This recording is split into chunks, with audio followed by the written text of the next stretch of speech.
What's going on, everybody? It's the Creative Fro, checking back in for another episode of Fireside Tech. I hope you enjoyed your week and are ready to learn something new, because today I'm going to be diving behind the camera and showing you how to capture motion blur in your photos.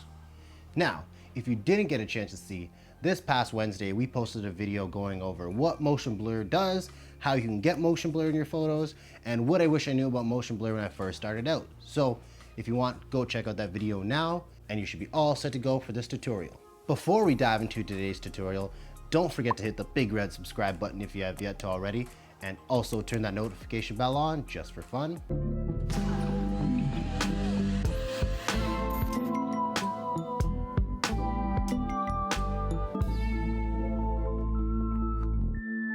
For today's tutorial, I'm going to focus on doing one motion blur photo that has a little bit more speed into it, and then the second photo is going to be something with a little bit less motion, but it still has motion. So to start off, we're going to be using the cars driving down the road. So I went up to a busy road here in my area to get some of these practice photos for you. And when I was out on location, I just started out playing around with my settings and seeing what the speed that the cars were going at and trying to match it to my camera settings. As I was shooting, I was playing around with the aperture and the shutter speed to see which one was capturing the motion blur the best. And it took me a few times to get it, so here's one photo that I didn't necessarily love for the motion blur. I'll name out the settings that the camera shot this in so you could see the difference between the good motion blur photo and the bad motion blur photo. So I'd say, quote unquote, this is the bad one. And it was shot at f8 with an ISO of 250, and the shutter was 1/200. And this one didn't really get the motion blur that well. As you can see, the sign DEP on the back is very in focus. It doesn't really give that illusion of passing a time or the speed of the actual object. So that's why I would say this was a no-go for the motion blur photo, but this one I did like. So the settings for this photo was f6.3 with an ISO of 200 and the shutter speed at 1/160. And what I noticed with this is it blurred out the background a lot more. As you can see, the DEP sign is not in focus anymore. So it looks like the car is moving forward, so you could tell where that motion blur is coming from. And on the wheels here, you can see a little bit more blur on the wheels. So that's something you're looking for when capturing this motion blur. We want this car to be in sharp focus, but we want to make the background and the wheels look like it's in motion to give it that motion blur effect. So there was a faster moving motion, and you could see the difference between the good photo and the bad photo and what settings I had to get the better photo. Now, not every camera is the same, so you're going to want to play around with the settings for yourself, but this could be a good starting base if you want to go out and practice these photos. Choose these settings and see how it works on your camera, and then work backwards from there.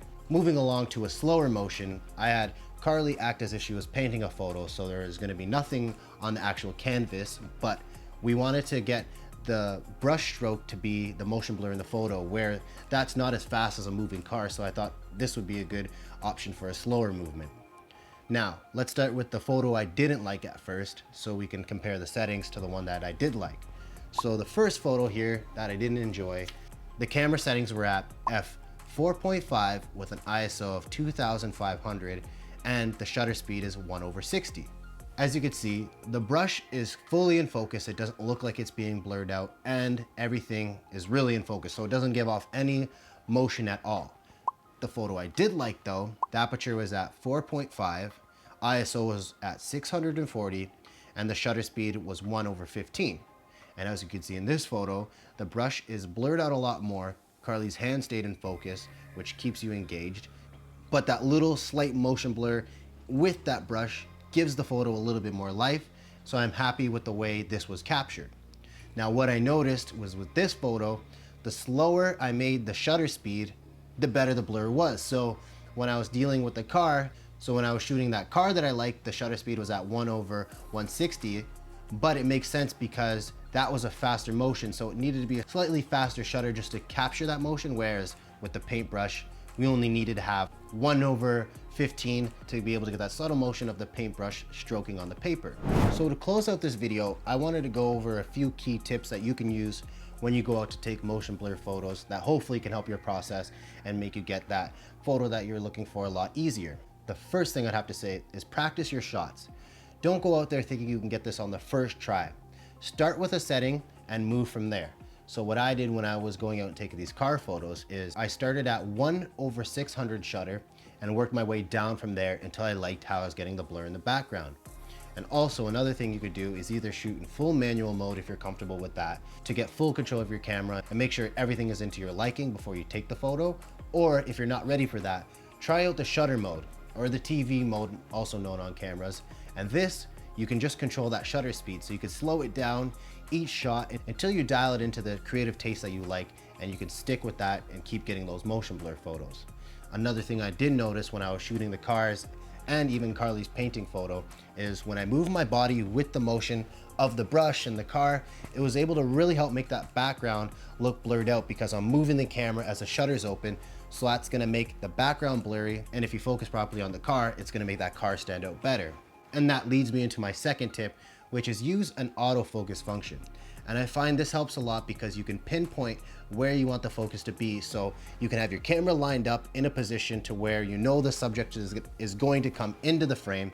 And then from there, you can press down on the shutter and follow until the photo is complete. You could also do full manual mode if you are comfortable with that. When I did use the autofocus point, it helped me pinpoint the car that I wanted to keep in focus and made sure the rest was not as in focus. I kept the aperture a little bit higher, around 6, because I wanted to keep most of the car in focus. If I chose anything lower, such as a 2.8 or even possibly a 3, your focus point gets a lot smaller, so then you have to really pinpoint where you want that focus point to be. So I found having a little bit wider of an aperture helped that focusing a little bit more. But that's pretty much all the tips I'd have for you. Don't forget to practice your shots, play around with the shutter speed, make sure you're using an autofocus to help if you don't feel comfortable enough with the manual focus, and move with the motion because that does help that background blur out. So that's gonna wrap up today's video. I hope you guys could see the difference between the good motion blur photos and the bad motion blur photos, and hopefully you can start using this photography style on your own images. Please like this video if you did, comment down below if there's anything you want to see for Fireside Tech, and share this video if you think it could help somebody. I hope you enjoy your upcoming week and crush it. I can't wait to see you next Sunday in front of this fire again. It's a Creative Fro, and I'm out.